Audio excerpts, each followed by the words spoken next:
Allô la famille, les amis, j'espère que vous allez bien.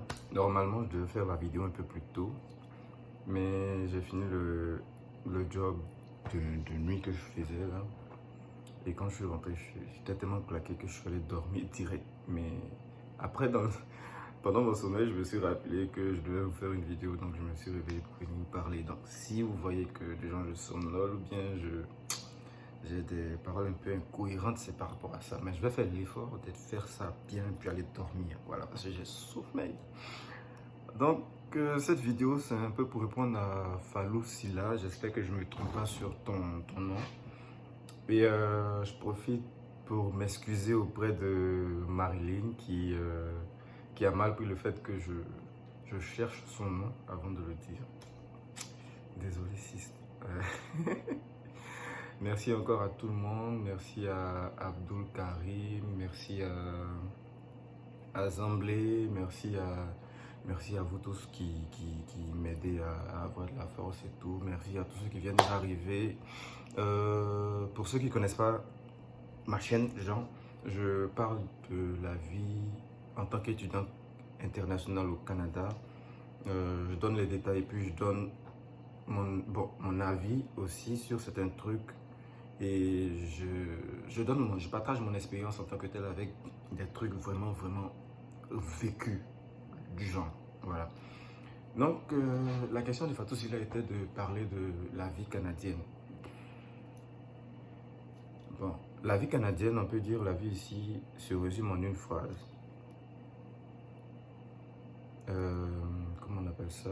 Chacun pour soi, Dieu pour tous. Parce que, j'explique ça, parce que je vais prendre certains exemples. Quand je suis arrivé, j'ai entendu parler d'une religion au Canada ici, du genre, eux, si jamais tu les retrouves, ben ils ont un truc, ils ont un signe distinctif, je sais pas si c'est une chaîne ou quoi, je les ai jamais vus personnellement, mais c'est vraiment populaire, tout le monde parle de ça, et c'est vrai. Il y a des gens même qui sont dedans à qui je n'ai pas demandé, mais vraiment, j'ai entendu la discussion, eux et tout. C'est un peu du genre, eux, s'ils font une crise sur la route, ou bien ils font une crise, disons, ils font une crise dehors et puis tu vois que leur vie est en danger, tu ne dois pas les sauver en fait, parce que eux, selon leur religion, leur temps est arrivé. Donc tu ne dois pas mettre un frein entre leur temps de départ au paradis et la fin de leur vie sur terre. Donc imagine, toi, tu pars pour sauver quelqu'un, disons. Tu vois quelqu'un qui est en difficulté, tu cours, tu pars le sauver. Et puis la personne après ça porte plainte parce que tu as porté atteinte à sa religion. Je ne sais pas si vous comprenez. Il y a aussi un autre style de vie du genre, dans le sens où tu peux avoir des invitations par milliers, mais ces invitations-là, tu payes ta part du genre. Je l'ai déjà expliqué dans une vidéo où j'avais reçu l'invitation d'un ami et pour moi au pays, vous voyez au pays du genre, quand tu invites quelqu'un, c'est toi qui payes parce que c'est toi qui l'as invité, tu lui as dit viens, le gars t'a rien demandé. Ici, par exemple, le sens de l'invitation a une connotation différente, dans le sens où je t'invite à sortir là où je vais, mais je ne t'ai pas invité pour te payer la bouffe. Voilà. Je te dis, je vais dans tel coin, j'aimerais que tu viennes. Mais si tu viens, prépare ton argent. Dans le cas contraire, tu précises directement à la personne qui t'invite, j'ai pas d'argent, est-ce que tu m'invites? C'est toi qui payes ou voilà. Donc la personne te dira si oui ou si non. Sinon, c'est comme ça que ça se passe. Même souvent dans des dates, j'ai déjà vu des dates où il y a un gars qui invite une fille et la fille paye sa part, lui paye sa part, tranquille quoi, il s'en fout. Et puis c'est normal du genre. Une fois aussi, j'avais invité une camarade et puis je lui ai dit, je t'invite, je me rappelle pas où, mais je me rappelle que je l'avais invité. Puis elle m'a dit, j'ai pas d'argent donc je viendrai pas. Je dis, mais pourquoi? C'est moi qui t'invite. Elle dit, non.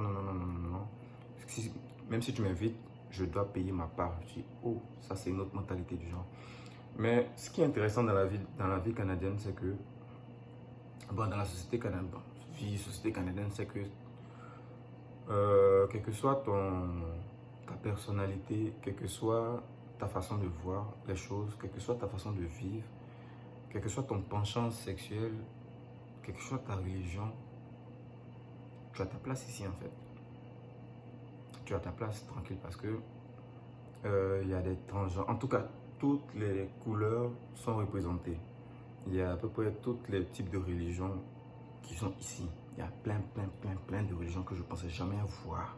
Il y a plein de peuples que je ne pensais jamais voir, que j'ai vu. Mais déjà, c'est une vie de... Je ne vais pas dire... Bon, libertinage, c'est trop dire. C'est une vie où tu es libre vraiment de faire ce que tu veux. Il y a toutes les institutions et tous les moyens te permettant de réaliser tes rêves. Même fantasmiques, au haut niveau. Tu pourras réaliser ça ici. Parce que il y a plein de choses. Même les gens qu'on attache souvent pour les relations sexuelles et tout, ils ont une association. C'est une association où je cherche les trucs. Mais en tout cas, c'est pas ça. C'est pas ça le...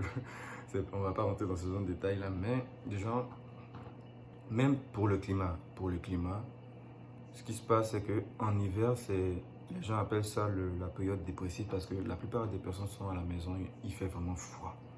Et donc, quand on arrive en période d'été et tout, les gens se défoulent tellement que il y a plein de choses, des filles dénudées qui se promènent parce que elles ont trop vécu habillées pendant l'hiver, des garçons aussi dénudés parce qu'ils ont trop aussi vécu l'hiver, d'autres garçons qui ont pompé pendant la période d'hiver, qui sont allés en salle de gym, tout ça pour pouvoir montrer les tablettes de chocolat et leurs muscles pendant la période d'été. Pendant la période d'été aussi, il y a tellement de choses qui se passent parce que les gens veulent tellement être festifs qu'il y a plein de bêtises qui se passent. D'où, pour ceux qui viennent d'arriver, qui ne connaissent pas, s'ils rentrent dans cette mode-là, ils risquent vraiment de pas trop s'en sortir. Mais, il y a plein d'institutions ici au Canada permettant de pouvoir aider les gens qui n'ont pas vraiment d'argent et autres pour pouvoir vivre. Par exemple, il y a des centres de dons de nourriture. Il y a même un coin où ils partageaient la nourriture. Et puis moi, je travaillais dans le secteur. Et je me rappelle, je suis venu et puis c'était un truc de paysagiste. Paysagiste, on va dire, c'est jardinier. Voilà, c'est le vrai nom qu'il a, jardinier. Sinon, c'est paysagiste ici. Il y a les gars habillent le truc pour faire ça joli, mais c'est le travail qu'il a. Non, on nettoyait le jardin et puis le cuisinier est venu me voir. Il m'a demandé si j'avais faim. Je dis, ben, ouais, j'ai faim. Mais je me préparais pour aller manger en fait. Il m'a dit, non, laisse ça. Il est revenu avec une panoplie de nourriture. J'étais là, mais ouais, je te dois rien. Il m'a dit, non, c'est gratuit. Que de toute façon, même si je n'avais pas nettoyé, ils allaient me donner. Je dis, ok. Je savais pas. Donc, il y a ça. Il y a dans certains supermarchés, il y a des gens qui ont assez d'argent.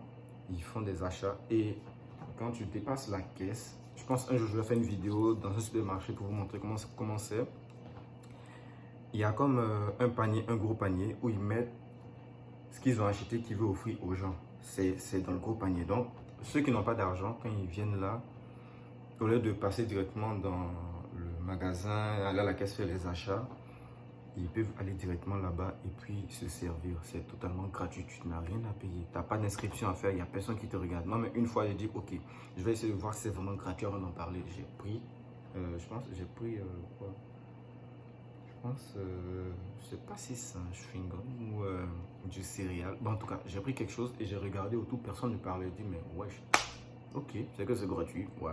Il y a aussi des points En tout cas, il y a tout pour permettre aux gens de pouvoir bien vivre. Mais ce tout-là, c'est principalement pour les Canadiens. Aussi pour en tout cas pour les citoyens. Parce qu'il y a d'autres coins qui aident plus, mais il faudrait être Canadien, il faudrait être résident, tout ça. Parce que on s'occupe de soi avant de pouvoir s'occuper des autres. Moi, je comprends ça. Au début, ça me faisait bizarre. Si vous regardez mes anciennes vidéos, j'étais plutôt mal, j'avais vraiment la haine. Mais je comprends. Si par exemple, notre président ou nos institutions, notre gouvernement ne nous aident pas en tant que population entre nous, eux, ils le font, eux. Il ne faut pas en être jaloux. Voilà. Au pire, tu deviens Canadien ou pour pouvoir en tout cas bénéficier de tout ça. Bon, c'était un peu ça. Je suis passé un peu en long et en large autour. On se dit à la prochaine et puis